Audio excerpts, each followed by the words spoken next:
2026க்கான வாக்குத்தத்தம். கர்த்தர் நானே உங்களுக்கு ஆறுதல் செய்கிறவர். அல்லேலூயா. கர்த்தாவே, உம்முடைய ஆறுதலுக்காக காத்திருக்கிற மக்கள் அநேகர் இருக்கார்களப்பா.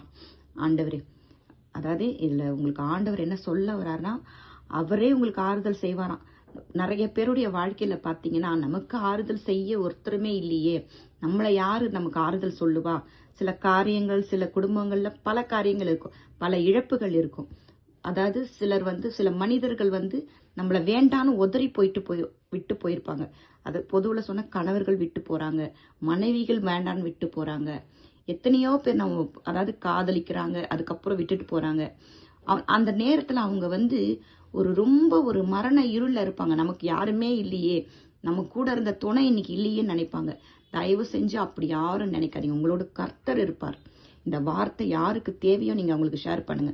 அவரை தவிர உங்களுக்கு ஆறுதல் யாரும் தர முடியாது. ஒரு மனிதனுக்கு ஆறுதல் அடையிற ஒரே இடம் தேவ சமூகமே. நீங்க ஆண்டவர் இடத்துல ஆறுதல் அடைங்க. மனிதர் இடத்துல ஆறுதல் அடைஞ்சீங்கன்னா நமக்கு வாழ்க்கையில தீங்கு வந்து சேரும். ஆண்டவர் இடத்துல ஆறுதல் அடைந்தோம்னா நன்மை வந்து சேரும். இந்த வார்த்தையை யாருக்கு தேவையோ அவங்களுக்கு சொல்லுங்க. இது உங்களோட நிச்சயம் பேசும்.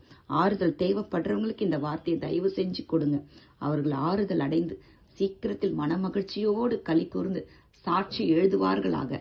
ஆமேன்.